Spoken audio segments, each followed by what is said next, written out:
Let me tell you a story. After I slapped my husband's mistress, he broke my leg and threw me in the basement. So I called my father, the head of the Romano crime family. Dad, I said, don't leave a single one of them alive. It was our 3rd wedding anniversary. I wanted to surprise Ethan, so I cut my trip to New York Fashion Week short.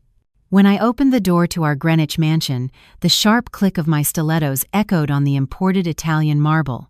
A woman's stockings and lingerie were strewn across the living room, a trail leading up to our master bedroom on the 2nd floor. My heart began to pound, and a cold sweat broke out on my palms. But foolishly, I clung to a sliver of hope. Maybe our housekeeper was just cleaning the room. That hope shattered the moment I heard familiar moans from the bedroom. "Ethan, what if your wife comes back early?" Chloe's voice was sickeningly sweet. "Don't worry," Ethan grunted, his breathing heavy with an excitement I had never heard before. "She's in New York. She won't be back until tomorrow. And so what if she does? That broke designer. I'm the one who pays for everything anyway." I stood outside the door, my entire body trembling. Chloe Vance, my best friend from college, was in my bed, with my husband. The last 3 years I had dedicated to our family were reduced to me being a freeloader in his eyes. The last thread of my sanity snapped. I kicked the door open. The horrific sight of 2 pale bodies tangled together burned into my eyes. Sophia!" Ethan scrambled off Chloe's body. Chloe screamed, pulling the sheets over herself, but a provocative smirk lingered on her face. "Sophia, listen to me," Ethan started. "This is all a misunderstanding." "Shut up." I swung my hand at her face with all my strength. Chloe's head snapped to the side. Her perfectly sculpted nose was now crooked, and blood trickled from the corner of her mouth. "Sophia, are you crazy?" Ethan leaped from the bed and punched me hard in the stomach. The pain buckled my knees, but I forced my head up, glaring at him through the tears. "Ethan, how could you do this to me?" "How could I? You deserve this." He grabbed me by the hair and dragged me towards the grand staircase. "Who the hell do you think you are? Marrying into my family was the greatest honor of your life, you pathetic designer. How dare you hit Chloe? Her father is the CEO of Vance Industries." Even through the searing pain of my scalp being torn, a laugh escaped my lips. "So that's it. You cheated because her family has more money than mine? Have you forgotten who stood by you when you started your company from scratch? Shut your mouth." He shoved me in a fit of rage. I lost my balance and tumbled down the stairs. My right leg slammed into a decorative corner post. A horrifying crack echoed through the mansion, followed by an agony so intense that my vision went black. "Stop the drama and get up," Ethan sneered, walking down the stairs to kick my injured leg. I screamed, my back instantly drenched in a cold sweat. "Ethan, I think her leg is broken," Chloe said, wrapped in a bedsheet, her face pale as she stared at my twisted limb. "What a nuisance," Ethan muttered, then grabbed my arms and dragged me toward the basement. "Let her cool off down there. Maybe she'll learn her place." I nearly passed out from the pain, but I bit my lip to keep from making another sound. As I was thrown into the damp, dark basement, I heard Ethan tell the housekeeper, "Don't give her anything to eat. Let her reflect on what she did for the next 24 hours. The heavy steel door slammed shut, and darkness consumed everything. I huddled in a corner. My right leg was already swollen beyond recognition, and the pain made me lose all sense of time. How long had it been? I felt for the phone in my pocket. Miraculously, it wasn't broken. At the very bottom of my contacts list was a number I hadn't touched in 20 years, saved under a single word, Dad. I pressed the call button. After 3 rings, a low, authoritative voice answered. "Yeah? Dad?" My voice was a raw, broken whisper. "It's me. Sophia." Silence stretched for a few seconds on the other end. Then, I heard the sound of a chair crashing to the floor, followed by an urgent voice. "Sophia, where are you? What happened?" "My husband broke my leg. And he locked me in the basement." Each word was like swallowing glass. "Dad, help me. Send me your address. I'll be there in 10 minutes. Before the line went dead, I heard him yelling to get the car ready. With trembling hands, I sent my location, and then, suddenly, I started to laugh. I laughed until tears streamed down my face. Ethan, that fool. He thought I was just some ordinary designer. He had no idea who my father was. My mother had told me on her deathbed, my father was Vincenzo Romano, the Don of the Syndicate, a crime family that held sway not just over New York, but across the country. My mother hadn't wanted me to be part of that life, so she left him and raised me alone. I, too, had vowed to live without my family's influence, never even telling my father I had gotten married. And what did all that noble pride get me? In less than 10 minutes, I heard frantic footsteps and sounds of a struggle from upstairs. The basement door was kicked open in a single blow. A burly man in a black suit rushed into the blinding light. "Miss Sophia," he said. "I'm Marco. The Don sent me to get you." He knelt, examining my leg, and his face hardened. These bastards. As Marco gently lifted me into his arms, I saw 2 of Ethan's security guards lying unconscious at the top of the stairs. Upstairs, Ethan and Chloe were on their knees, held down by several other men in black suits, their faces masks of terror. "Sophia! Who are these people? What are you doing?" Ethan screamed, struggling against his captors. Leaning weakly against Marco's shoulder, I gave him a blood-stained smile. "Let me introduce you. This is my father's right-hand man. And as for who my father is, you'll find out soon enough, Ethan." As Marco carried me towards a limousine waiting outside, I heard Chloe's hysterical shriek. "That's impossible," Sophia said. "Her father died years ago." Inside the car, a middle-aged man with salt and pepper hair was waiting anxiously. When he saw my mangled state, a chilling, murderous glint appeared in his eyes. "Sophia, Dad will break both of his legs. Leave no one from the Vance family standing." His voice was as cold as ice. As Marco carried me out of the basement, the early summer sun was so bright I had to squint. The excruciating pain from my right leg made me bite my lower lip until I tasted blood. "Just hold on a little longer, Miss Sophia." Marco's voice was calm and steady. The faint scent of gunpowder mixed with his cologne was strangely reassuring. Behind us, Ethan's shouts faded. "This is breaking and entering. I'm calling the police." "Sophia, what kind of monsters have you brought here?" I didn't even bother to look back. Marco's men would handle it. The limousine door opened, and for the first time in 20 years, I came face to face with my father, Vincenzo Romano. He looked much older than I remembered. His hair was grayer, but his hawk-like eyes were as sharp as ever. Those eyes were now fixed on my twisted leg. "Sophia." His voice trembled slightly. He reached for my leg, then stopped his hand mid-air. "Marco, get us to St. Jude's Medical Center. Tell Dr. Evans to prep an operating room." I was gently placed on the plush leather seat of the luxury sedan. My father propped my leg up with a cushion. He pressed a button, raising the soundproof partition between the front and back seats. "Who did this?" His question was short, his voice like Arctic ice. "My husband, Ethan," I said with a bitter laugh. "I caught him cheating with my friend, Chloe Vance. This is what happened." My father's eyes were like the sea before a hurricane calm on the surface, but concealing a destructive force. He took out his phone and dialed a number. "Get me everything on Ethan Hayes and Chloe Vance." "Yes, the daughter of Richard Vance." "Good. Don't touch them yet. Wait for my orders." Hanging up, he turned to me. "Why didn't you call me sooner? After your mother left, I never stopped looking for you." "Mom didn't want me involved with the syndicate," I said weakly. "I went to design school, got a job at a famous firm. I thought I could live a normal life." A muscle twitched in my father's jaw. "And you ended up with a beast who breaks your legs."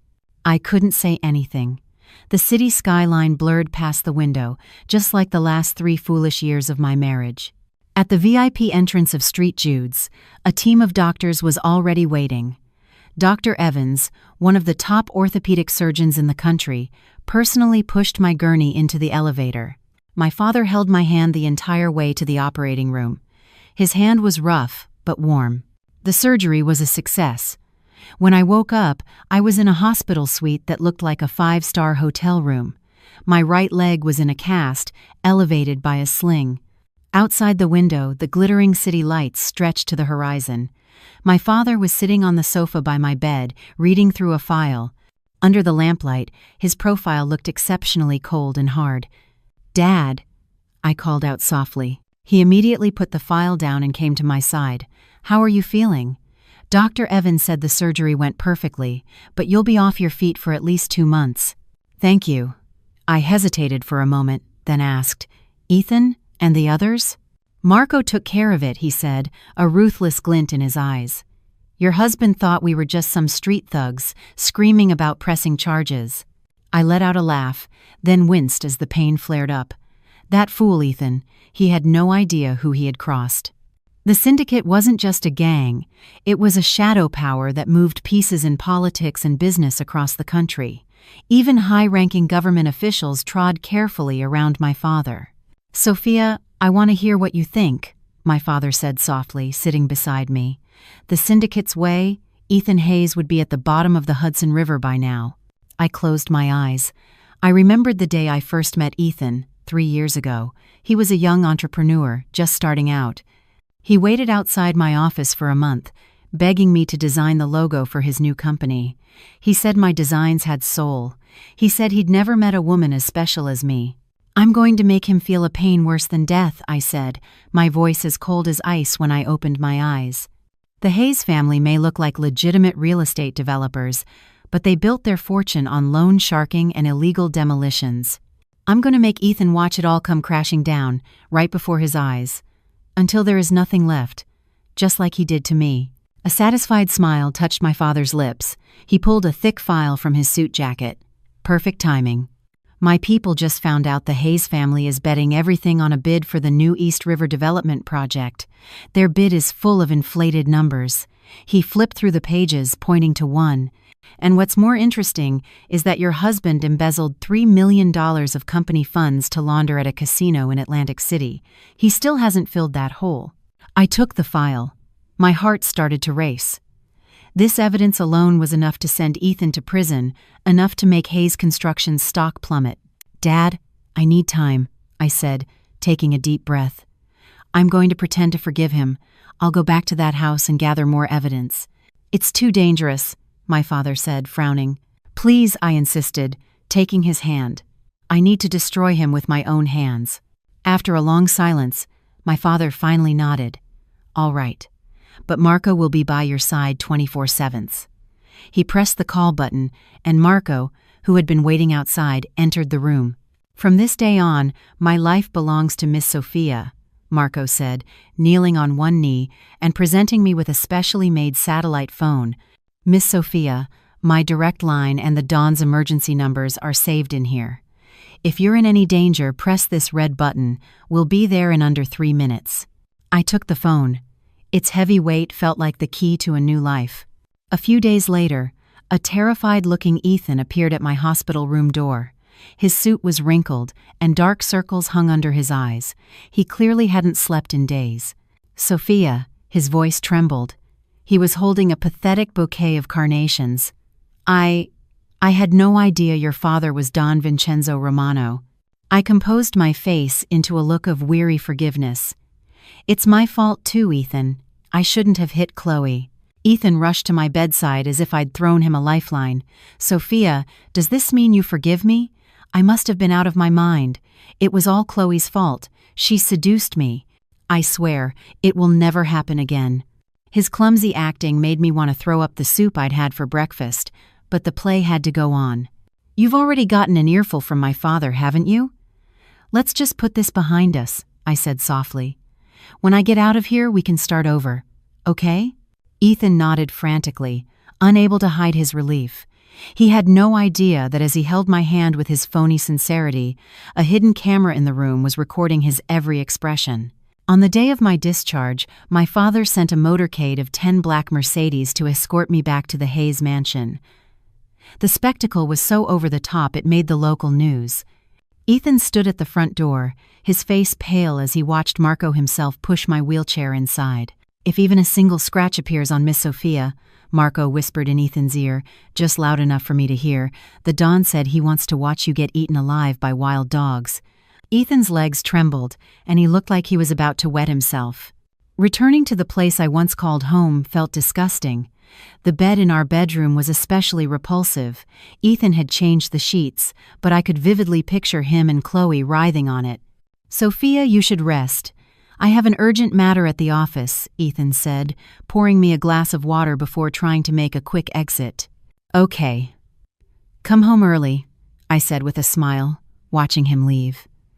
The moment he was gone, I poured the water into a potted plant. Marco stood guard outside my door while I opened my laptop and got to work.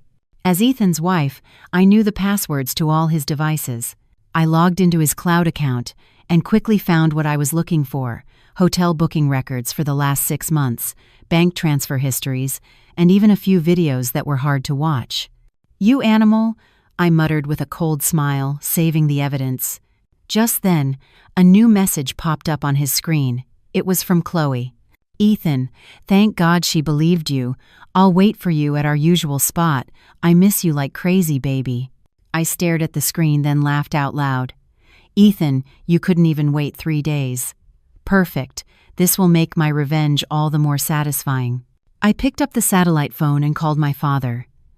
"Dad, I think it's time to start quietly buying up shares of Hayes Construction." "Yes. So no one notices." After hanging up, I looked out the window at the bright sunlight. I once believed love was everything. I had willingly hidden my own light to become Ethan's shadow. But that naive Sophia was shattered, just like her broken leg. From now on, I would make it perfectly clear to everyone what happens when you cross the daughter of the Romano family. "Miss Sophia, are you really going to do this?" Marco asked, standing at the door of my walk-in closet with a frown. I adjusted an earring in front of the full-length mirror. The woman in the reflection wore a deep crimson dress, her red lips as vivid as blood.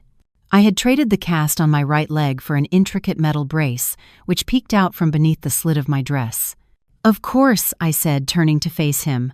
"The Hayes family is throwing an anniversary party. As the lady of the house, I can't possibly miss it." Marco started to say something, then closed his mouth. In the 2 weeks since I had returned home, I had seemingly reconciled with Ethan. But behind the scenes, using my father's connections, I had already acquired 3% of Hayes Construction's stock and was in contact with 2 minority shareholders willing to sell. My phone vibrated. It was a message from my father. "Julian Croft has arrived in New York. He will attend the party tonight as a guest. He has what you need." The corner of my mouth lifted into a slight smile. Julian Croft, the son of my father's old friend, a financial prodigy from Wall Street. He was the man in charge of the syndicate's legitimate investments. With his help, my plan would take flight. "Miss Sophia, the car is ready." Marco handed me a silver USB drive. "The video you requested has been processed." I slipped the USB into my clutch. The cool touch of the metal glinted under the light, just like the cold resolve in my heart. The party, celebrating both the founding of Hayes Construction and our anniversary, was held at the Plaza Hotel in Manhattan. The moment I entered the ballroom on Ethan's arm, hundreds of eyes turned to us. They were filled with curiosity, surprise, and mostly the eager anticipation of a public spectacle. The scandal of a tycoon's wife exposing her husband's affair with her best friend had spread like wildfire through the city's elite. "Sophia, you look stunning tonight," Ethan whispered in my ear. His hot breath on my neck made my stomach churn. I suppressed my disgust and gave him a radiant smile. "It's an important night. I can't have you losing face, can I?" Ethan breathed a sigh of relief. The gentle, understanding demeanor I had shown for the past 2 weeks, even convincing my father to forgive him, had clearly convinced him that I had forgotten everything. The foolish man. My father-in-law and mother-in-law approached, their faces plastered with awkward smiles. After learning my true identity, the social climbing couple's attitude had done a complete 180. "My dear, how is your leg?"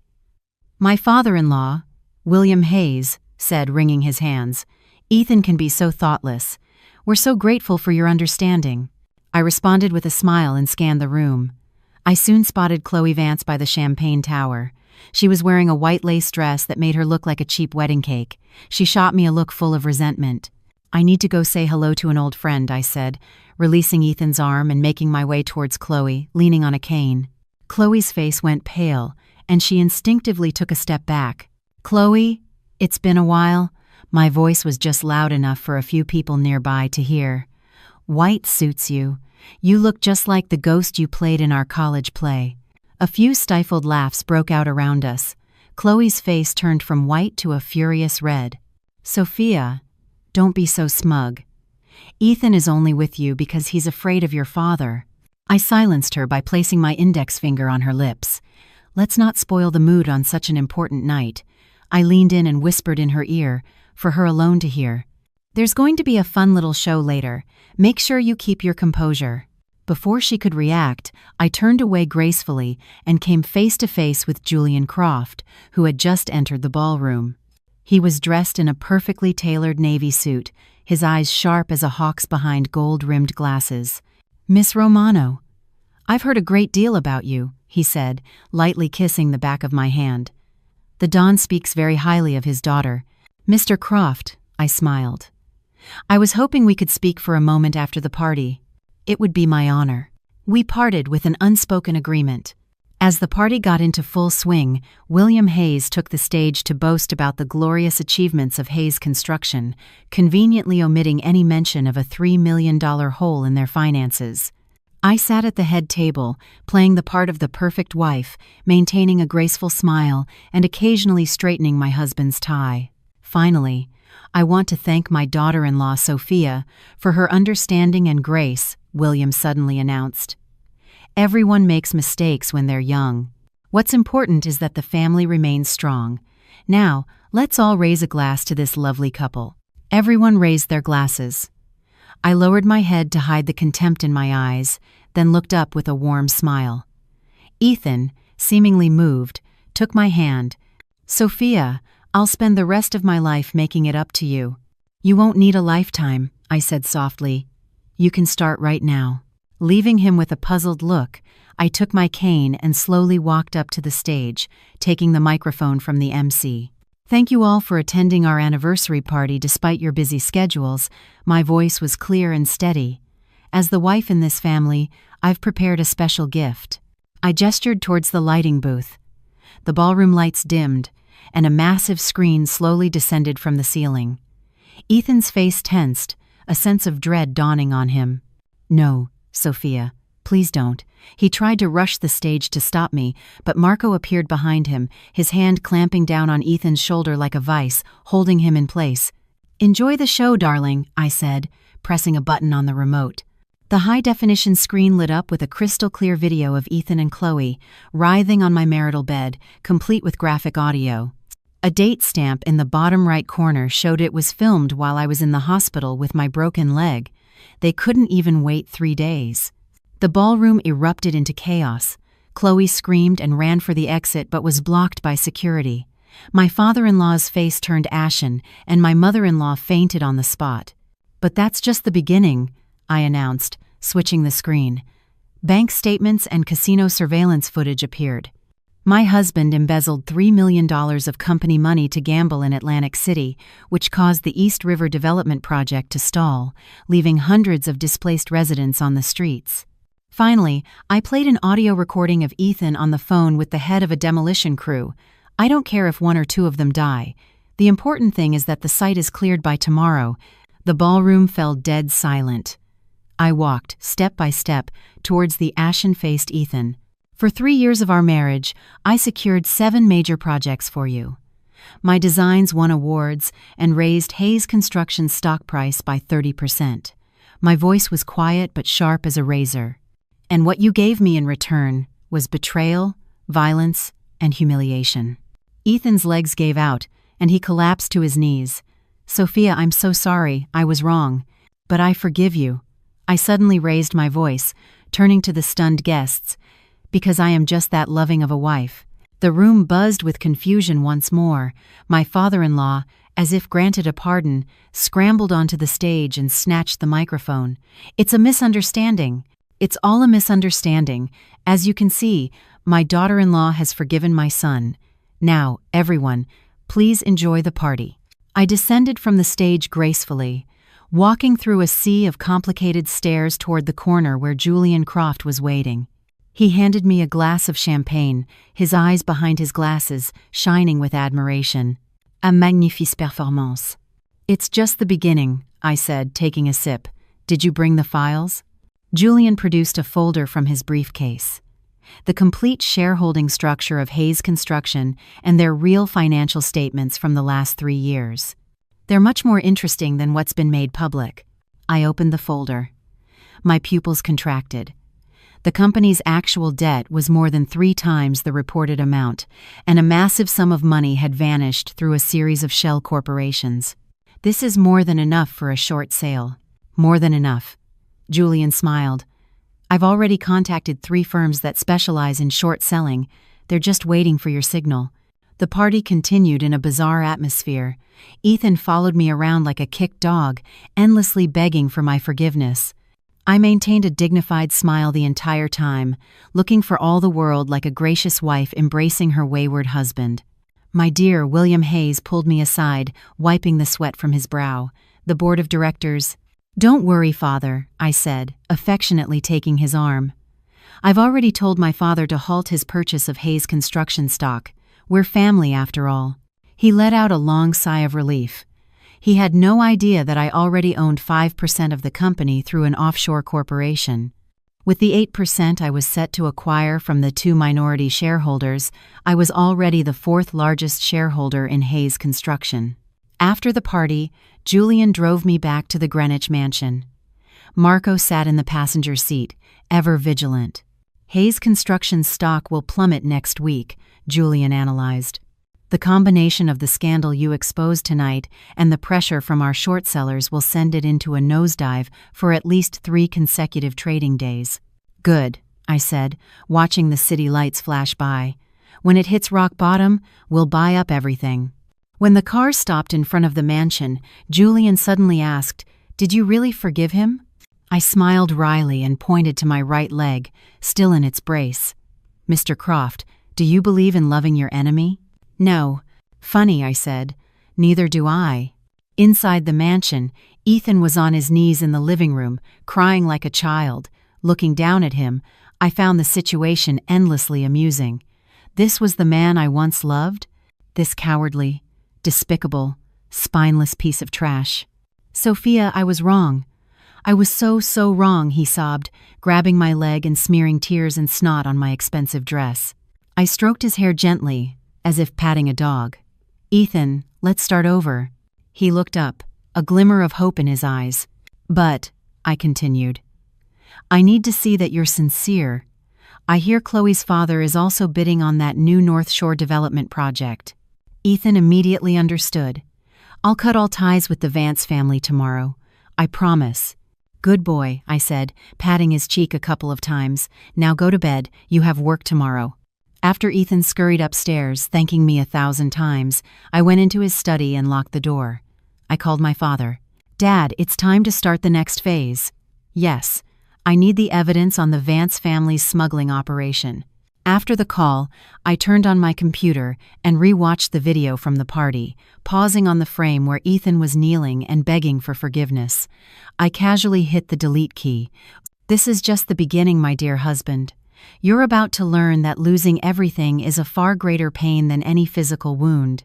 3 days after the party fiasco, I was sitting in the dining room, elegantly eating blueberry pancakes.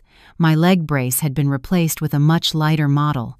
Ethan came down the stairs, his tie askew and dark circles under his eyes. "Coffee?" I offered, pushing a steaming latte towards him. He eyed the cup with suspicion and refused. "No thanks, I have an urgent meeting." I shrugged and took a sip myself. Ethan's recent behavior was quite amusing. In public, he was subservient, but when we were alone, he wouldn't even touch food that I had handled. Marco's warning had clearly been effective. "Oh, by the way," I called out as he was about to leave. "There's a charity auction at the club in Soho tonight. I donated that Patek Philippe watch of yours. You don't mind, right?" Ethan's face stiffened. "But that watch was my grandfather's." "I know. It's a limited edition," I said with a sweet smile. "Which means it will sell for a much higher price. It's already been announced to the press. Young heir of Hayes Construction donates family heirloom to help the less fortunate. It's great PR. He clenched and unclenched his fists, then forced a smile that was more like a grimace. Of course I don't mind. As I watched him flee, I checked the security camera feed on my phone. The moment Ethan got into his car, he was frantically making a call. 10-1, he was complaining to Chloe. Though they had supposedly cut ties after the party, they were clearly still in contact. My phone vibrated. It was a message from Julian. Short sellers are ready. Hayes construction stock hit limit down at market open this morning. A satisfied smile spread across my face. The party video had been leaked online, and the hashtag number Hayes scandal was trending nationwide. The board had requested a trading halt, but it was too late to stop the freefall. Marco appeared silently at the dining room door. "Miss Sophia, the car is ready. I have a checkup at the hospital first, then we're going to that private investigator my father recommended." In the hospital corridor, I ran into an unexpected person, Chloe. She was wearing sunglasses and a mask, cautiously exiting the obstetrics and gynecology clinic. I quickly ducked around a corner and discreetly took a photo of her receipt as she paid. Positive pregnancy test. Zooming in on the photo, I couldn't help but laugh. It seemed Ethan's groveling at the party had borne fruit after all. A little devil was truly growing inside Chloe's belly. After my checkup, I had Marco drive to a rundown office building on the outskirts of the city. The elevator took us to the top floor. The doors opened to an office crammed with electronic equipment. A skinny man in a plaid shirt was staring intently at 6 monitors simultaneously. "Miss Sophia." "They call me Kay," he said without turning around. "I've got everything the Don asked me to find right here." Kay played several surveillance videos. They showed Ethan and Chloe enjoying a rendezvous at a motel on the edge of town just yesterday afternoon. And here's something more interesting. Kay switched screens. Now it showed Chloe's father, Richard Vance, and Ethan's father, William Hayes, meeting secretly at an exclusive cigar lounge. They meet here regularly, on the 15th of every month. Have been for at least 5 years. My eyes narrowed. "Can you record their conversation?" "That's difficult," Kay said, scratching his head. "That place has military-grade security. Use this. I took a fountain pen from my purse, a gift from my father. Next time they meet, bribe a waiter to plant this on Richard Vance." Kay took the pen, his eyes lighting up. A state-of-the-art listening device. I didn't know the Don had access to these. Leaving the PI's office, I called my father. "Dad, Chloe's pregnant. No, don't touch her yet. That baby might be useful." "Oh, and Richard Vance and William Hayes have been meeting regularly. Something's not right." There was a moment of silence on the other end. "Sophia, the relationship between the Vances and the Hyaces might be more complicated than you think. It goes back 20 years. 20 years ago? What happened 20 years ago?" I pressed, but my father, for the first time, sounded hesitant. "I'll find out for sure and let you know. Tonight at the auction, be careful around that Chloe girl." I hung up, lost in thought. My father was definitely hiding something, and my gut told me it had to do with my mother. That evening, I changed into a dress from Chanel's latest collection and asked my makeup artist for a fragile beauty look, elegant but pitiful. Marco presented me with a jewelry box, from the Don. Inside lay a diamond necklace with a rare black pearl at its center. I remembered seeing this necklace in a photograph of my mother. When we arrived at the club, Marco asked, "Miss Sophia, shall I accompany you inside?" "No, you wait in the car." I toyed with the black pearl at my throat. "I can handle tonight's performance on my own." The charity auction at the exclusive social club was always a major event for the city's elite. The moment I entered, the noisy hall fell silent. Soon, whispers erupted from all corners. "That's the Hayes construction daughter-in-law. I heard her father runs the entire East Coast underworld. That Ethan Hayes must be blind, throwing her over for someone like Chloe Vance." I pretended not to hear and walked to my reserved seat at the front. As soon as I sat down, a heavy perfume assaulted my nostrils. "Sophia, long time no see." Chloe had appeared beside me. She was wearing a white dress, intentionally emphasizing her slightly rounded belly. "I heard you're still having trouble with your leg." "Such a shame." I smiled and looked at her stomach. You must be about 3 months along. You should be careful in your first trimester." Chloe's face tightened slightly. She clearly hadn't expected me to know about her pregnancy. "Ethan is so excited about this baby," she said, lowering her voice, a malicious glint in her eyes. "He's going to divorce you as soon as the baby is born." "Is that so?" I took a tablet out of my clutch and played a video. "Then what do you make of this conversation from yesterday afternoon?" In the video, Ethan was frantically running his hands through his hair. "Why now, of all times? My father is forbidding me from seeing you. The company's stock is crashing, and if that crazy wife of mine finds out I'm still talking to you, I'm finished." Chloe's face turned ashen. How did you? "You didn't even bother to close the curtains in room 308 of that motel," I sighed. "If you're going to cheat, at least cover the basics, my friend." The other guests couldn't hear our conversation, but Chloe's near-fainting state was drawing plenty of attention. I stood up and deliberately raised my voice. "Chloe, you look so pale. Should I call a doctor? Especially with the baby on the way." "What? Chloe Vance is pregnant? It must be Ethan Hayes' baby. How shameless can you be?" The murmurs grew into a wave of gossip. Flustered, Chloe tripped on the hem of her dress and fell spectacularly in front of everyone. As she scrambled to her feet, a dark red stain was spreading across her white dress. "Ah, my baby!" she shrieked hysterically. I watched the scene with cold eyes, then calmly dialed 911. Tonight's performance was turning out to be far more interesting than I had planned. Not only had Chloe humiliated herself in public, but she had also announced her own pregnancy. The gossip columnists would have a field day tomorrow. Before the ambulance arrived, I even made a point of calling Ethan for Chloe's sake. His first reaction upon hearing his mistress had miscarried was, surprisingly, "Damn it. Now my father's going to kill me." Hearing that, Chloe fainted. I never made it to the auction. When I returned to the mansion, Ethan was in his study, smashing things like a madman. The moment he saw me, he lunged, his eyes bloodshot. "What did you do to her?" "Me?" I blinked innocently. Everyone saw it. She tripped and fell all by herself. "You, on the other hand, those words you said in the motel were very moving." Ethan froze, as if struck by lightning. You were spying on me?" "That's not important," I said, sitting down gracefully. "What's important is that I've decided to help you two get together. Let's get a divorce." I tossed the word out lightly. "I'm sick and tired of this sham of a marriage." A flicker of relief crossed Ethan's eyes, quickly replaced by suspicion. "What are your terms?" "For old time's sake, I'll only take what I'm owed." I spread out the papers I had prepared. "This house is mine, and I want 5% of your company shares." "That's insane," Ethan shot up. "Do you have any idea this house is worth $10 million? And forget about the shares." I sighed and pulled a stack of photos from a drawer. "Then I guess these photos will be sent to every news outlet tomorrow morning." The photos showed Ethan not only with Chloe, but with at least 3 other women. More damningly, there were pictures of him gambling in Atlantic City, hobnobbing with local mobsters. You.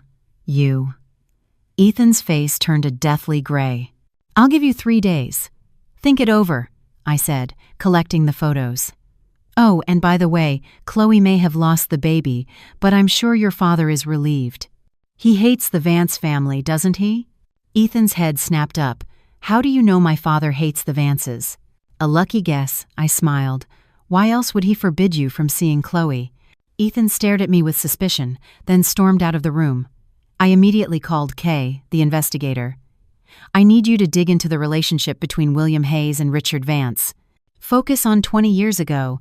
After hanging up, I checked my computer for the day's harvest. According to Chloe's medical records, not only had she miscarried, but the trauma had damaged her uterus, making future pregnancies unlikely. An unexpected bonus. My phone vibrated. It was a recording from my father. I put in my earbuds. Richard Vance's furious voice filled my ears.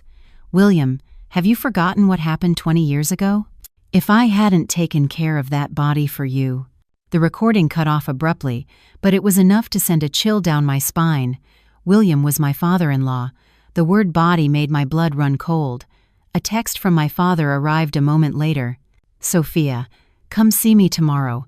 There are things I need to tell you." I stared at the phone screen, my heart pounding. What happened 20 years ago? Whose body was it? And could it be connected to my mother's sudden death? Outside, a flash of lightning split the night sky. My reflection in the window was pale and cold, my eyes burning with the fire of vengeance. "Ethan, did you think a divorce would be the end of this?" "No. It's just the signal for the next act of my revenge to begin." My father's estate was nestled deep within a bamboo forest on the outskirts of New York. A high wall surrounded the property, with 2 men in black suits standing guard at the gate. During the entire drive with Marco, I couldn't stop thinking about that recording. "Took care of that body." Those words were like thorns in my mind. "We're here, Miss Sophia," Marco said softly. I took a deep breath and opened the car door. My father was in the garden, practicing Tai Chi. Each movement was deliberate and powerful, belying his age. "Sophia." He stopped and gestured for me to follow him inside. "Is your leg better?" "I can walk without the cane now." I followed him into his study. The rich scent of cigars and old leather filled the air. The room was exactly as I remembered it, right down to the celadon vase my mother had cherished, still in its place. My father retrieved a yellowed envelope from his safe, his expression heavy. 25 years ago, when your mother left me, she was already pregnant with you." "I know." I nodded. "But you don't know why she left." He pushed a faded photograph across the desk towards me. "Look at this man." In the photo, a younger William Hayes stood with a stranger in front of a construction site. They were holding champagne glasses, and a banner in the background read "Groundbreaking Ceremony for Hayes Construction." The stranger had his arm around William's shoulder, smiling broadly. "Who is this?" I frowned. "Christopher Vance. Richard Vance's younger brother." My father's voice was ice. "And the man who murdered your mother." I dug my nails into my palms. What happened? Back then, William Hayes and the Vance family were running a redevelopment project together, using illegal demolition tactics. Someone died in the process. Christopher Vance beat a protester to death. My father produced another document. Your mother happened to capture proof of it on film and was going to go to the police. The document contained several blurry photos. Christopher Vance was holding a steel pipe, and a bloodied protester lay on the ground. The date on the photo was 1 week before my mother's death. "Christopher found out and went after her." My father's voice trembled slightly. "By the time I got there, it was too late." I stared at the photo, my vision blurring. The truth I had been told, that my mother died in an accidental fall when I was 5, was a horrific lie. The police had closed the case so quickly because the Hayes and Vance families had pulled strings. "What about Christopher Vance?" My voice was a raw whisper. "Dead," my father sneered. "Died in a car accident 3 days after the funeral." I looked up sharply, and the look in my father's eyes told me it was no accident.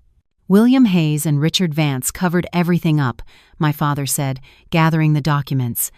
"I've been collecting evidence for years, but their roots in politics and business run too deep. Until you married Ethan Hayes." I finally understood my father's silence. "You were waiting for me to find out the truth. I didn't want you to be blinded by revenge," he sighed. "But now, you have your own reasons to seek it." I stood up and walked to the window.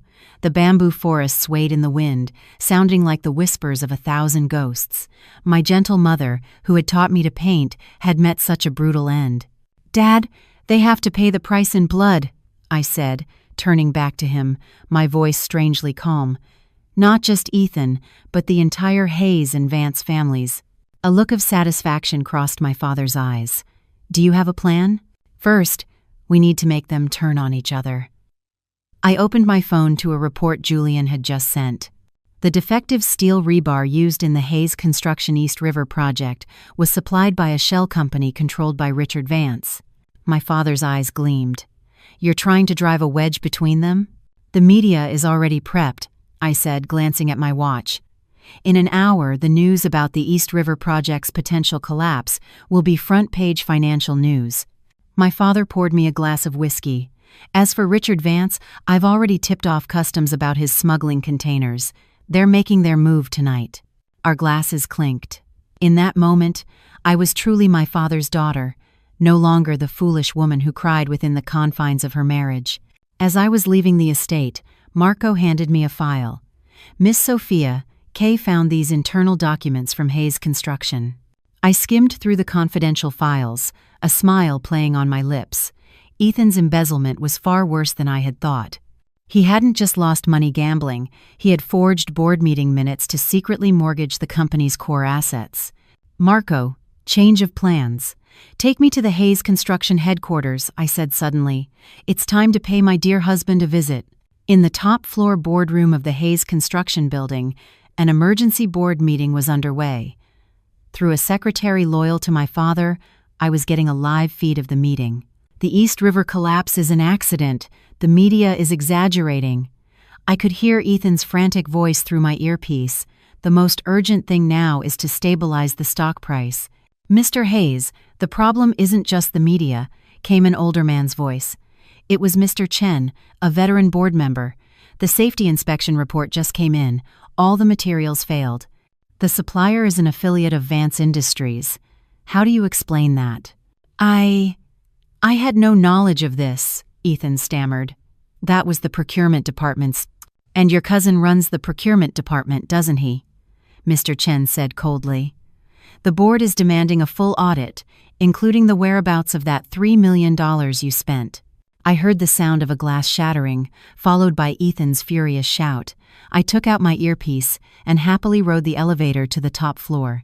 When I opened the boardroom door, every director turned to look at me. Ethan was standing at the head of the table, his face ashen, his tie crooked. He looked like a defeated rooster. I apologize for the interruption, I said with a smile, walking towards an empty seat. It was a seat my father had secured for me through his shell company's shares. As a major shareholder, I'd like to hear how you plan to handle the East River project. Ethan's eyes widened as if they would pop out of his head. How did you? Mrs. Hayes, you may not be aware, Mr. Chen said, standing to greet me, but our initial investigation suggests this was caused by faulty materials. And the supplier is closely linked to Vance Industries. Oh, what a coincidence, I said, feigning surprise. My father just received a tip that Customs is raiding a Vance Industries smuggling warehouse tonight. The boardroom descended into chaos. The directors whispered amongst themselves, some already pulling out their phones. Ethan's face was gray. He knew better than anyone about the dirty deals between his company and Vance Industries.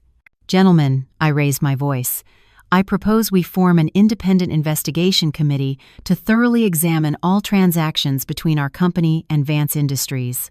Furthermore, given Mr. Hayes' recent instability, I move that his duties as COO be temporarily suspended. You crazy bitch! Ethan lunged at me but was restrained by security. Calm down, darling, I said softly. This is for your own good. Just imagine if those loan documents from the Atlantic City Casino and the paper's mortgaging company assets were to be made public. Ethan froze as if choked. He finally realized the cards I held were far more than just proof of his affair. The board passed my motions with an overwhelming majority. As I left the building, the sky was stained a blood red, like the impending fate of the city's power structure. My phone vibrated. It was a message from Julian. Short sale successful. Hayes Construction stock down 60%, acquired 11% of outstanding shares. A moment later, a text from my father arrived. Customs raid successful. Richard Vance in custody for questioning. I let out a long breath and got into the waiting car. Marco handed me a cup of hot tea. Back to the safe house, Miss Sophia? No, that place. I trailed off as a black SUV in the rearview mirror caught my eye. It had been following us since we left the building. Marco, we have a tail. Marco's eyes sharpened. He pressed his earpiece. Team 2, 2 o'clock, black Range Rover, license plate New York, 8 Charles Thomas 2134, run it. Less than a minute later, the reply came. Plate is a fake, but we got a facial scan from inside the vehicle. It's the head of security for Hayes Construction. Ethan's men, I murmured, my eyes narrowing. When a dog is cornered, it bites. Lose them, and take me to the safe house. Marco wrenched the wheel, and the car swerved into a narrow alley. The SUV followed close behind. The two cars engaged in a silent chase through the evening traffic of downtown Manhattan. "Hold on, Miss Sophia," Marco said, pressing a red button on the console. A thick cloud of smoke erupted from the back of our car. While the pursuer's vision was obscured, Marco executed a series of sharp turns and drove into the underground parking garage of a shopping mall. We switched to a pre-positioned car and smoothly exited. Through the rear window, I could see the SUV still circling the garage entrance. "Ethan is starting to suspect you," Marco's voice was grim. "Should I have the Dons send men to take care of him?" "No," I sneered. "Let him. It's time to show Ethan that I'm not an easy target." The safe house was a discreet penthouse my father kept in Tribeca. The first thing I did was open my laptop to check the latest news. The financial channels were all abuzz with the Hayes construction scandal. Number Hayes cover-up was trending on social media. Even more interesting was the rumor spreading like wildfire that Richard Vance had been taken into custody. Whispers suggested he was smuggling not just luxury goods, but drugs and weapons. Vance Industries' website was down, and their stock was frozen. My phone rang. It was Ethan. I let it ring 10 times before answering. "Sophia, this was you, wasn't it?" His voice was hoarse and broken. From the background noise, he was in a bar. "I don't know what you're talking about, darling," I said, putting him on speakerphone as I continued to review documents. "Don't play dumb. The board meeting, the stock price, the Vances, this is all you're doing. What the hell do you want?" he screamed hysterically. "I want to know what it feels like to lose everything." My voice was as light as a feather. "Just like you made me feel." There was a moment of silence, then the sound of shattering glass, followed by Ethan's roar. "You just wait, you evil bitch. I'm going to make you suffer a fate worse than death." The line went dead. I shook my head and called Julian. "Keep buying up Hayes construction stock, and start a rumor that Richard Vance is going to sell all his shares to pay the fines for his smuggling case." "Already on it," Julian said with a laugh. "And we've discovered a secret Swiss bank account belonging to William Hayes. A regular amount has been deposited every month for the last 5 years. The recipient is Chloe Vance."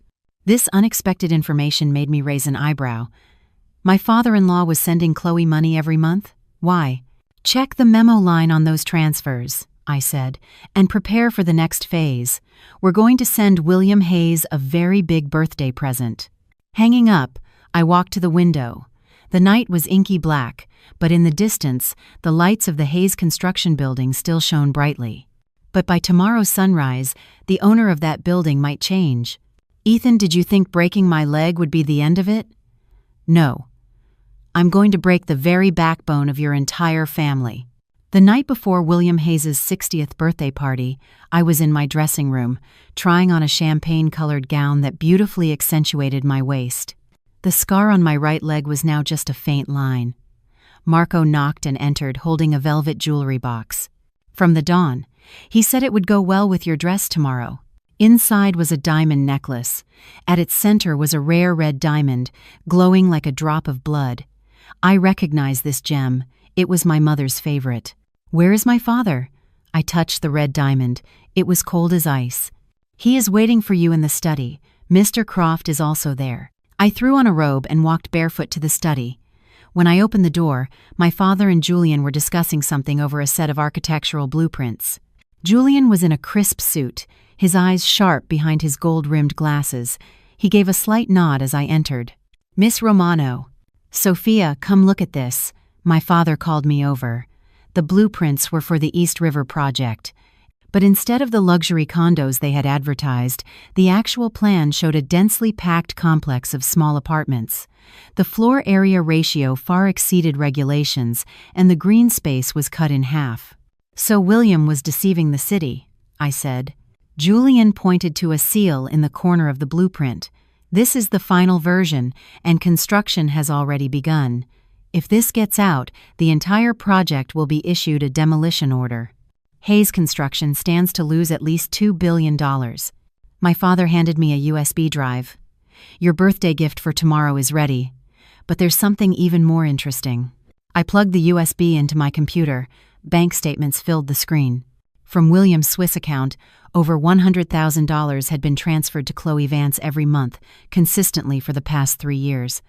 The memo line always read discretion, but the most recent transfer was labeled medical bills. The date was the day after Chloe's miscarriage. My father-in-law knew Chloe was pregnant, I said, frowning. Julian opened another file. That's not all. According to Chloe's medical records, Ethan was on a business trip to Africa at the time of conception. The timeline doesn't match. My eyes widened. Then the child was... What's more interesting, Julian adjusted his glasses, is that William Hayes knew all of this and still helped Chloe hide the truth. My father sneered. The relationship between William and Chloe might not be as simple as a father-in-law and his daughter's friend. The information made my stomach turn. The Hayes family was even filthier than I had imagined. The press will all be at the party tomorrow, I said, closing my laptop. It's time to give the Hayes family a gift they'll never forget. The next day, the Hayes mansion was lavishly decorated, with a line of luxury cars pulling into the driveway. I entered the party on Ethan's arm, playing the part of a loving wife. Since his suspension, Ethan had become noticeably subdued, like a dog with its tail between its legs. He couldn't even look me in the eye. "My dear, you're here." William greeted me with a broad smile. His eyes lingered for a moment on the red diamond necklace at my throat, and his face subtly tensed. "It was my mother's," I said with a sweet smile. "I'm so glad you remember it, Father." William forced a composed expression and led us to the head table, where high-ranking city officials and bank presidents were seated. I noticed Chloe was also there, sitting in a corner in a plain white dress. Her stomach was flat, her face pale. When she felt my gaze, she lowered her head and fiddled with her napkin. The party reached its peak, and the MC announced the toasts. William took the stage, boasting about Hayes Construction's achievements, never mentioning the recent scandals. Applause erupted, as if the stock market crash and construction disaster had never happened. And finally, I thank my daughter-in-law, Sophia, for her understanding and grace. William raised his glass. As another round of applause broke out, I gracefully stood up and walked toward the stage. Under the table, Ethan desperately tugged at my dress, but I easily sidestepped him. "You're too kind, Father," I said, taking the microphone. "As the daughter-in-law of this family, I've prepared a special birthday present for you." I gave Julian a nod. He operated his laptop, and the large screen in the ballroom descended. William's face tightened, a sense of foreboding in his eyes. "First, let's take a look at the actual blueprints for the East River project." I pressed the remote, and a murmur went through the crowd. The real plans were a world away from the advertisements.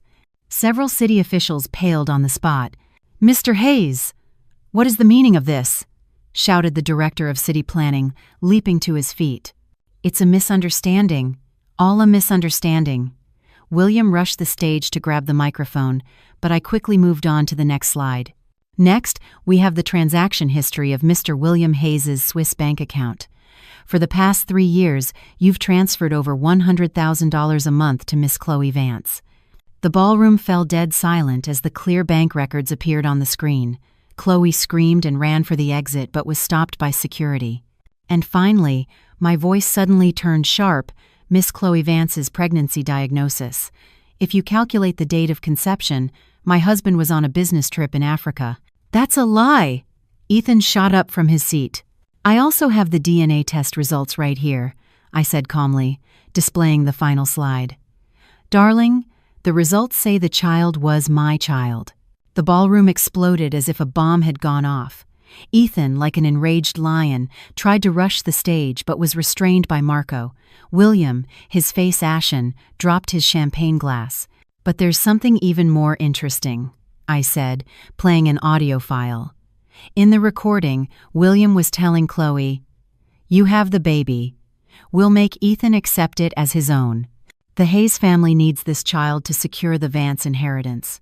Hearing this, Ethan turned and punched his father in the face. The situation devolved into complete chaos. The board members left, the bankers tore up their loan agreements, and the reporters snapped photos furiously.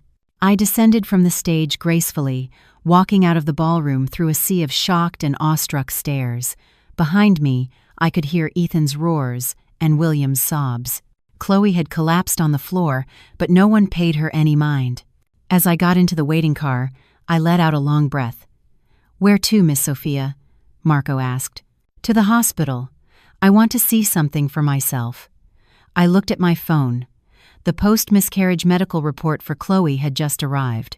We were halfway there when Marco suddenly swerved the car. We're being followed. A loud crash sent our car slamming into the guardrail. I was thrown forward, hitting my head on the back of the front seat. Stars exploded in my vision. Through the rear window, I saw a black, unmarked SUV hurtling towards us. Get down! Marco yelled, pushing my head down. The SUV crashed into us again, this time hitting the passenger door. In that instant, 2 motorcycles roared onto the scene, their riders firing at the SUV's tires. The SUV lost control, flipped several times, and crashed into the guardrail. They're from the dawn, Marco said, quickly reversing the car and speeding away from the scene. Are you all right? I touched the growing lump on my forehead and gave a cold smile. Ethan must be truly desperate. Back at the safe house, I called my father. Dad, Ethan sent people after me? No, I'm fine. I handled it. After the call, I checked the security footage from the Hayes mansion. As expected, Ethan and Chloe were having a violent argument. This is all your fault. Now that bitch knows everything. We're finished, Ethan screamed. Chloe sneered back. Your father didn't seem to think so when he was sleeping with me. All you Hayes men are the same. Shut up. Ethan lunged and began to choke her. I could kill you. Chloe struggled, then grabbed a fruit knife from the table and slashed Ethan across the face. He screamed and let go, and she used the chance to flee the room. I turned off the feed, lost in thought. This dogfight was more entertaining than I'd anticipated. Just then, Julian called. Sophia, the emergency board meeting is over. Ethan has been officially fired, and William Hayes was admitted to the hospital with a heart attack. And the stock? Hit limit down again, Julian said with a light laugh. We now hold 18% of the shares. With the support of a few minority shareholders, it's enough to initiate a hostile takeover. It's not enough, I said, walking to the window. The night was pitch black. I need to see Hayes Construction completely destroyed. I hung up and opened my safe, taking out a long-sealed document, a copy of my mother's diary. Inside, she had detailed the entire process of discovering the crimes of the Hayes and Vance families. The final entry was dated the day before her fatal fall. Mom, it's almost over, I whispered. None of them will get away. The next morning, Marco banged on my door. Miss Sophia, there's a problem. Ethan and Chloe have disappeared. The mansion is in chaos. I shot out of bed. When? Around 3 a.m., the security guard was knocked out and the CCTV footage was wiped. Marco handed me a tablet, but a street camera caught them being forced into a silver van. In the grainy footage, Ethan and Chloe were being dragged into the vehicle by men in black. It didn't look voluntary. Those aren't our men, I frowned. Run the plates. They're fake, Marco shook his head. But the van was heading towards the docks. I immediately called my father, but a stranger's voice answered. Miss Romano, if you want to see your father and your husband again, come to the warehouse at Pier 3. Alone. Otherwise, Ethan's desperate screams echoed through the phone. The abandoned warehouse at Pier 3. The salty sea breeze carried a fishy stench. I stood in the darkness, my hand on the small pistol hidden in my sleeve. The cool metal was a small comfort. Marco and 6 of my men were positioned around the perimeter, ready to move in. Recon complete. Miss Sophia. Marco's voice came through my earpiece. 2 guards at the front door, 2 at the back. Total of 4 outside. Don't recognize their faces. Not local. Father? Thermal imaging shows 4 heat signatures inside. 2 standing, 2 seated. One of the seated figures matches the Don's build. I took a deep breath. Proceed as planned. 5 minutes later, I heard a series of dull thuds from the back of the warehouse, followed by the sound of bodies hitting the ground. I took that as my cue, approached the front door, and deliberately stepped on a piece of broken glass. Who's there? A tense voice called from inside. It's Sophia Romano. You told me to come alone. The steel door creaked open, and the muzzle of a gun was pressed to my forehead. The man holding it was a brute with a nasty scar under his left eye. Pat her down, he ordered. I calmly raised my hands and allowed another man to search me. They took my phone and wallet but missed the blade in my boot and the pistol up my sleeve. "Get in." The scarred man shoved me inside. The warehouse was dark and damp, lit by a single bare bulb hanging from the ceiling. A man in a black trench coat sat with his back to me. On either side of him stood armed guards. On the floor, Ethan and Chloe were huddled together, hands tied and mouths gagged, their faces bruised and bloody. My father was nowhere to be seen. "Miss Romano, I've heard a lot about you," the man in the trench coat said, slowly turning around. I didn't recognize him. He was in his early 40s, with a hooked nose and a long scar that ran from his cheek down to his neck. "Where is my father?" I asked bluntly.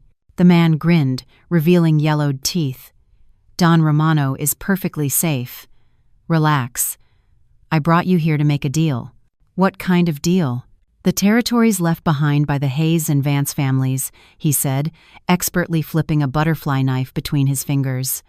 "You did a very thorough job cleaning house, Miss Romano. Our boss was very impressed." "And who is your boss?" "That's not important." He stood and walked over to Ethan, lightly tracing his cheek with the tip of the knife. "What's important is that we can work together. You get your revenge, we take over their businesses. What do you say?" Ethan's eyes were wide with terror, and he shook his head, making muffled noises. Chloe had already passed out. I sneered. "You kidnapped my husband just to propose a partnership?" "We couldn't get a meeting with someone of your stature any other way," the man shrugged. "Besides, consider this us doing you a favor after this idiot tried to run you off the road." I slowly walked towards the center of the warehouse, the click of my heels echoing on the concrete. "Let me guess, you're with the Falcone family. I hear you've been losing a lot of business to my father lately." The man's face tightened, and his knife flipping faltered. "You're well informed, Miss Romano." "That's not all. I stopped about 10 feet from him. I also know about the shipment you're bringing into this pier tonight. I believe an anonymous tip has already been made to customs." "You bitch!" The man lunged at me with the knife. At that exact moment, the warehouse ceiling exploded and dozens of smoke grenades rained down. Acrid smoke filled the space instantly. Gunshots, shouts, and footsteps created a symphony of chaos. "Get down, Miss Sophia!" Marco's voice yelled through my earpiece. I dropped to the floor, pulling the pistol from my sleeve. Through the smoke, I saw the scarred man stumble past me. I shot him in the knee. He screamed and collapsed. 5 minutes later, when the smoke cleared, a dozen heavily armed men in tactical gear had secured the area. The man in the trench coat and his crew were on the ground, and Ethan and Chloe were lying in a corner like dead dogs.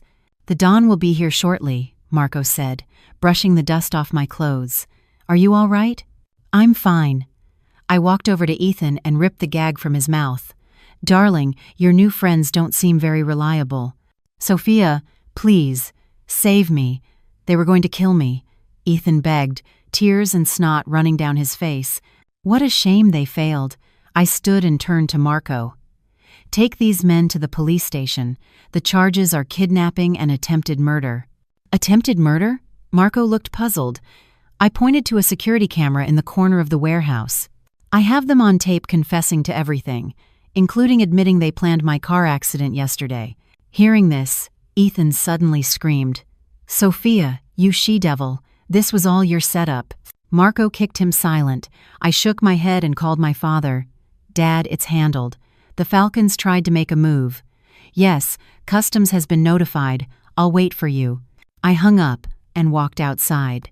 The morning sun was just beginning to rise over the horizon, painting the harbor in shades of gold. In the distance, the wail of police sirens grew closer, while from the other direction, a convoy of my father's cars sped towards me. 4 days later, a seismic shock hit the New York financial world. The Romano Group officially announced its acquisition of Hayes Construction. As the heir to the group, I held a press conference and exposed the decades of corruption within the company. That same day, the police raided the headquarters of Vance Industries, and Richard Vance was arrested on multiple charges, including smuggling and bribery. The image of me, standing in front of the Hayes Construction building and fielding questions from the press, was on every news channel. I wore a Chanel suit, my mother's red diamond necklace, and an air of unshakable confidence, a stark contrast to the tragic victim who had been locked in a basement with a broken leg just 6 months prior. "Miss Romano, as the new CEO, will you be retaining the existing management?" a reporter asked. I smiled. "Of course not. Hayes Construction requires a complete overhaul, from its executives down to its corporate culture. There are rumors that your husband, Ethan Hayes, is being investigated for embezzlement and murder for hire. What are your thoughts on that?" "I trust the law will deliver a just verdict," I said with a solemn expression. "Personally, I feel a deep sense of regret and sorrow over Mr. Hayes's actions." After the press conference, Julian was waiting for me in the boardroom. "Sophia, here are the final acquisition papers. All they need is your signature." I glanced through the documents, then looked up at him. "Julian, why are you helping me? Is it just because of my father?" Julian adjusted his glasses. "At first it was. I owed the Don my life." He hesitated, a rare occurrence, "but now I've come to admire your courage and intelligence." I let out a small laugh and signed the papers. "Hayes Construction is in your hands now. I trust you'll turn it into a truly responsible company." "Where are you going?" Julian asked. "To see an old friend," I said, checking my watch. "Ethan was arrested this morning. I should probably go offer my condolences." The visitation room at the detention center was cold and sterile. Ethan was in an orange jumpsuit, his face unshaven, his eyes bloodshot.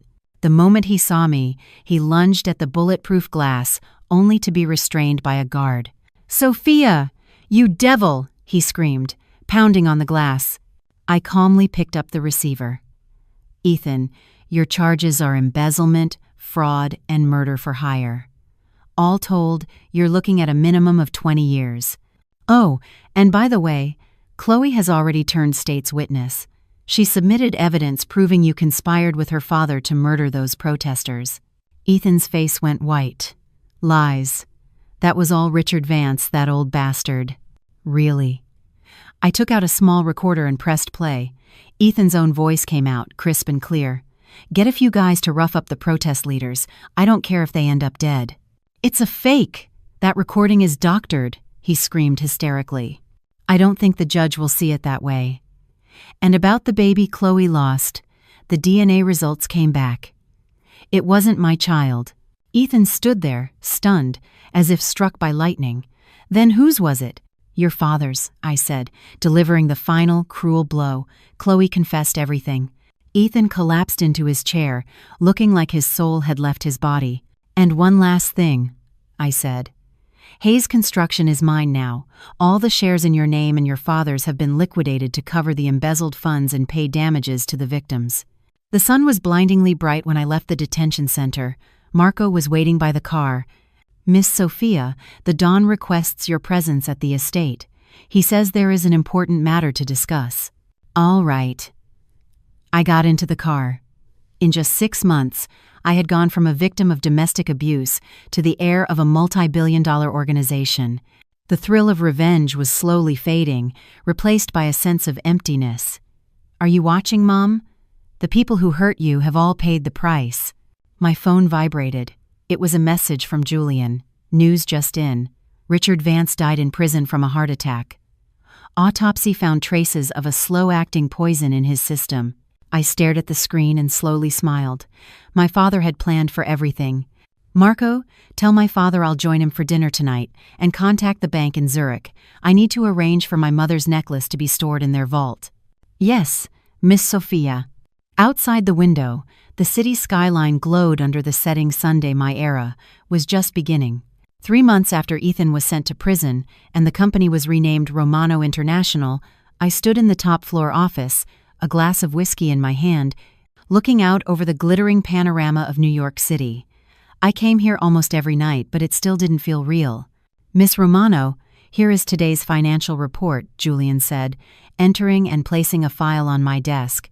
"The relaunch of the East River project has exceeded all sales projections." "Good work, Julian." I took a sip of my drink. He didn't leave. Instead, he walked over to stand beside me.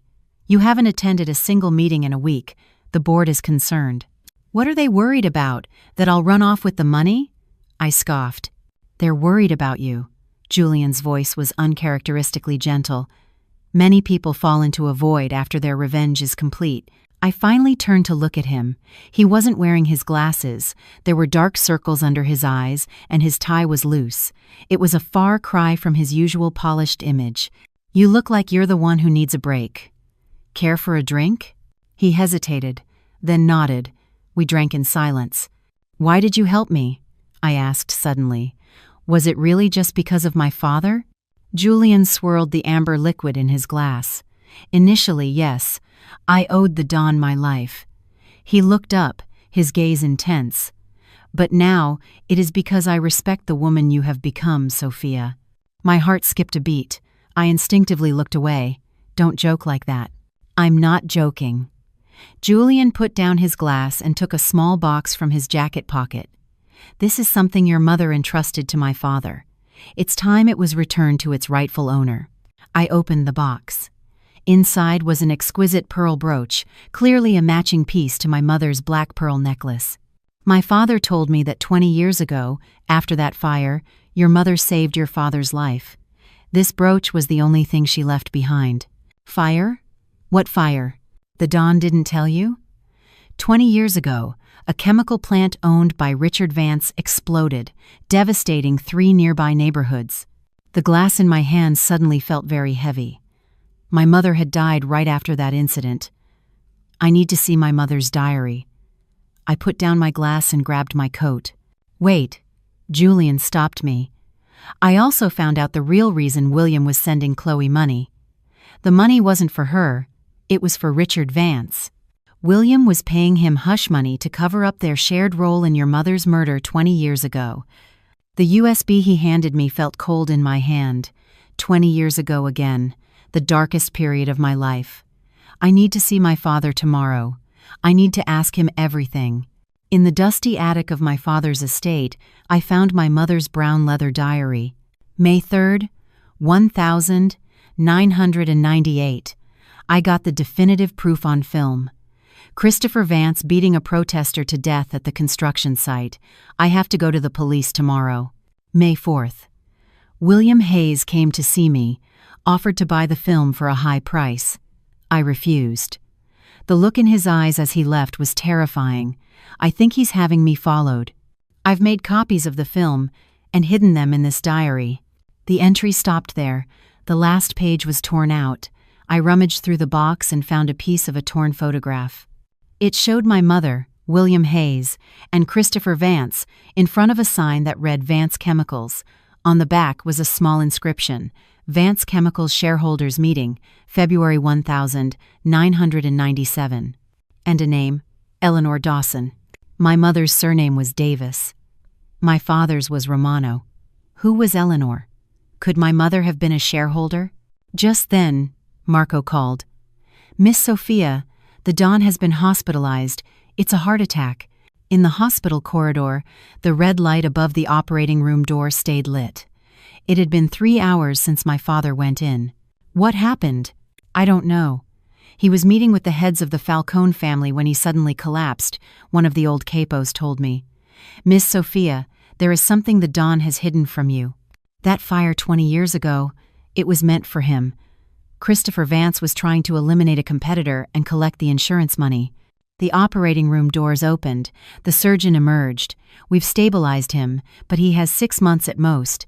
I went into the ICU. My father was surrounded by machines. Sophia, did you read the diary? Yes. Where is the film she hid? In the study, under the 3rd floorboard. Sophia, the syndicate is yours now. No, Dad. Don't think like that. Listen to me. He gripped my hand tightly. Richard Vance is dead, but the Falcons won't stand down. You either fight a full-scale war, or you dismantle the organization. The syndicate is a dirty business, Sophia. It's no place for a girl like you. Don't become like me. Back at the estate, I pried up the 3rd floorboard in the study. Beneath it was a rusted metal box containing several rolls of film and a letter. It was from my mother. To my dearest Sophia, if you are reading this, it means I am no longer in this world. Don't be too sad. This was my choice.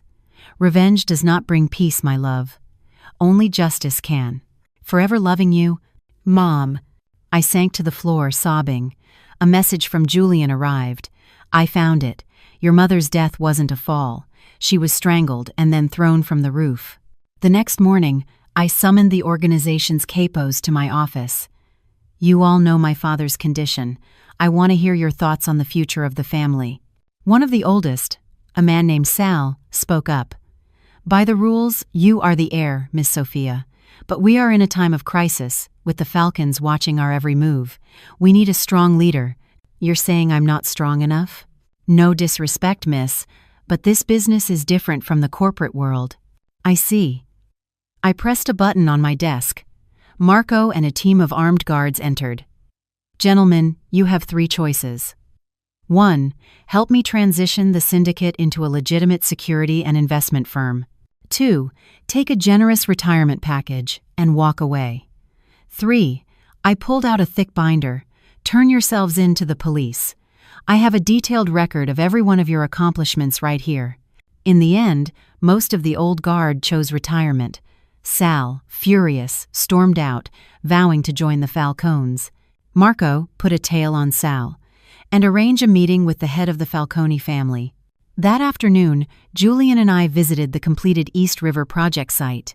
It had been transformed into a beautiful park filled with the laughter of children. This is what your mother would have wanted to see, Julian said. I realized in that moment that my mother left my father not because she didn't love him, but because she didn't want the next generation to live in a world of violence and hate. Sophia. Julian suddenly knelt on one knee, pulling a ring from his pocket. I know this is sudden, but I want to be with you, formally. Give me some time, I said, my eyes welling up as I touched his cheek. After I settle things with my father and the family, I'll wait as long as it takes, he said, standing and pulling me into a gentle embrace. A few days later, my father underwent heart surgery. It was a success. That afternoon, I met the Falcone boss, Gianni, at a neutral hotel. The syndicate is dissolving. We are transitioning to a legitimate security firm. I will cede some of the old Vance territories to you, on one condition: you get out of all illegal businesses. After a tense negotiation, Gianni agreed. When I returned to the hospital, my father was awake. I showed him my mother's letter and the evidence. He wept. It's my fault she's dead. No, Dad. It's all over now. He pulled a document from under his pillow. Sign this. The family is yours now. It was his will, leaving all his assets to me. The last clause read, in the event of Sophia Romano's marriage to Julian Croft, 10% of all assets will be transferred to him. My father smiled for the first time in a long while. He's a good man. Better than the son-in-law your mother picked out for me. A month later, Romano Security was officially launched. At the press conference, I announced that 10% of the profits from the East River project would be donated to community development. Miss Romano, there are rumors your father was the founder of the syndicate. Is that true? My father once walked a dark path, I replied, but he is spending the rest of his life atoning for his mistakes. Romano Security will offer a second chance to all those who, like him, wish to start anew. After the press conference, Julian took me to the new park at the East River site. Sophia, there's something I've been wanting to ask you. He knelt, holding out an old diamond ring. This was my grandmother's. She told me to give it to the woman who could help me end our family's painful history. I thought of my mother's letter. Revenge does not bring peace. Only justice can. Yes, I whispered. But on one condition.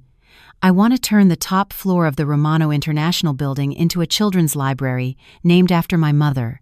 Julian slipped the ring on my finger and kissed my hand. Of course. At our wedding, my father walked me down the aisle. At the end of the aisle, Julian waited for me, his eyes full of love. I had tied my mother's black pearl brooch to my bouquet. On our honeymoon, I whispered to Julian, I think I'm pregnant. If it's a girl, I want to name her Lily, after my mother. Julian held me tight. Thank you, Sophia, for breaking this endless cycle of hate. In the distance, the dawn of a new day was breaking. My mother's pearls shone under the starlight, like a final period at the end of a long sentence, and the beginning of a new one.